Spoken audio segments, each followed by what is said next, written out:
Avant le succès et les ventes incroyables de disques, l'histoire de Claude François commence par une blessure. La rupture et le départ d'Égypte en 1956. Arrivé en France, c'est une nouvelle aventure qui s'ouvre dans l'inconnu. Alors, dès les premiers cachets, le chanteur a un objectif. Mettre sa famille à l'abri, lui trouver un refuge. Il achète le moulin de Damenois en 1964 et y installe sa mère et sa sœur. Une maison qui abritera sa famille, mais aussi ses amis de passage. Elle sera le symbole d'une époque, celle des yéyés. L'une de ses amies, Sheila, a accepté de témoigner et de retourner au moulin avec nous. Une première pour elle depuis 40 ans. C'est la rencontre de ce soir. C'est une journée idéale pour marcher dans la forêt. J'ai fait cette route avec Claude. Alors je ne sais plus si c'était une Maserati qu'il avait. Il me semble que c'était une Maserati. Vous rouliez vite ? Ah ben non, mais attendez, à l'époque il n'y avait pas de limitation de vitesse, hein, donc on roulait très vite. Et il venait de toucher ses derniers haut-parleurs. Donc l'arrière de la voiture, c'était des haut-parleurs. Et on écoutait la musique à donf. Vous vous souvenez de cette époque ? Les voitures avaient des allumes-cigares et des fauteuils en sky. Dans les années 60, c'est en Ferrari que Claude François se met au vert.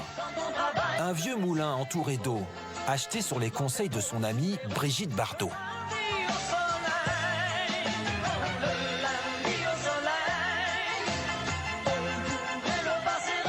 Quand on a proposé à Sheila de retourner au moulin, elle a un peu hésité.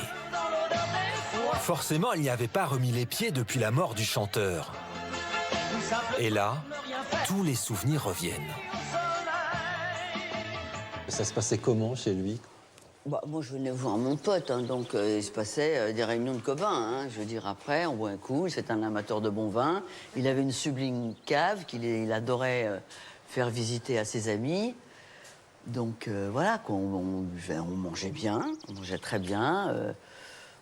Après, moi, la première fois où je suis venue, on était tous les deux, donc voilà, on a passé une soirée cool, on écoutait de la musique et tout. Enfin, ce qui était bien avec Claude, et moi, ce que j'ai aimé chez lui, c'est que ça a été un fidèle. Claude, s'il aimait, il aimait. S'il aimait pas, il aimait pas non plus. Mais je veux dire, c'était quelqu'un d'entier, et enfin, moi, ça a été comme mon frère, quoi. C'est vrai, c'était mon pote, vraiment. Aujourd'hui, le moulin est devenu un musée. Ouais, ben voilà. Moi qui suis son amie, c'est difficile de revenir là. C'est compliqué, ouais, c'est compliqué. Parce que moi, je le vois vivant, je le vois pas mort, vous voyez ce que je veux dire. Comme une pierre que l'on jette dans l'eau vive d'un ruisseau et qui laisse derrière elle des milliers de ronds dans l'eau. Comme un manège de lune avec ses chevaux d'étoiles. Comme un anneau de Saturne, un ballon de carnaval. Comme le chemin de ronde que font sans cesse les heures. Moi, je sais pourquoi il était là. Il était là pour se cacher, pour être tranquille.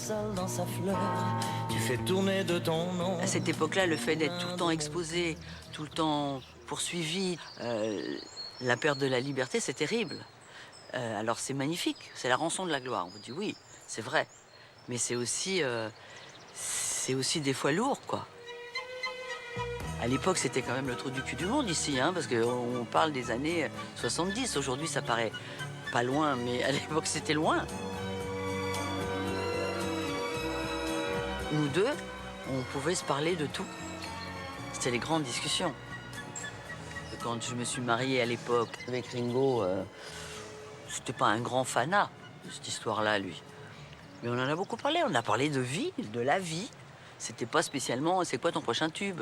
J'ai beaucoup parlé de la scène. Lui, il comprenait pas pourquoi je faisais pas de scène à l'époque. Disant, mais je comprends pas. Voilà. Parce que lui, il était tout le temps parti. Alors lui, c'était l'excès inverse.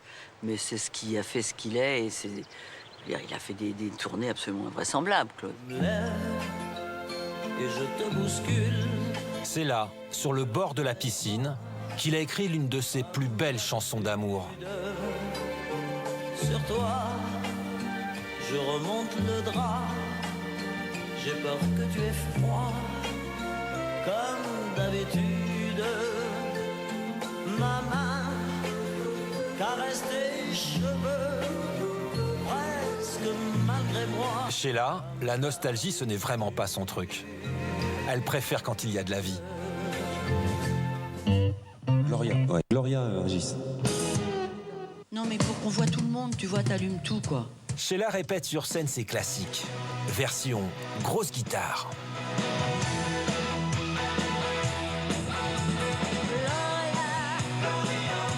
Tu n'avais rien demandé, jamais rien su refuser, mais quelque chose t'a poussé.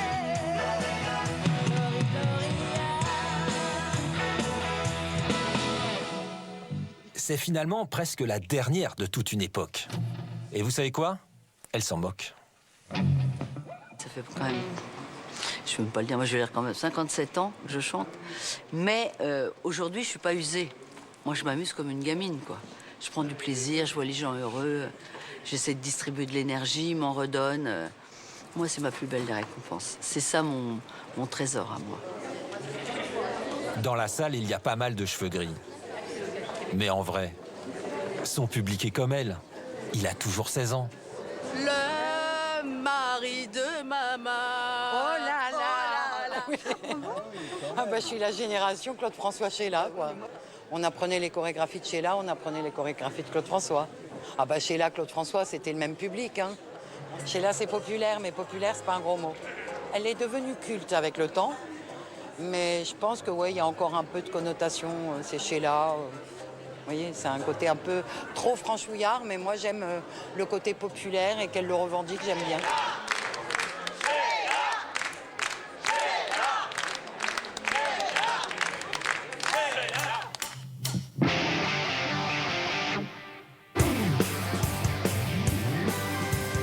Vous les copains, je ne vous oublierai jamais. Aujourd'hui et demain. Aujourd'hui et demain, on se tiendra par la main.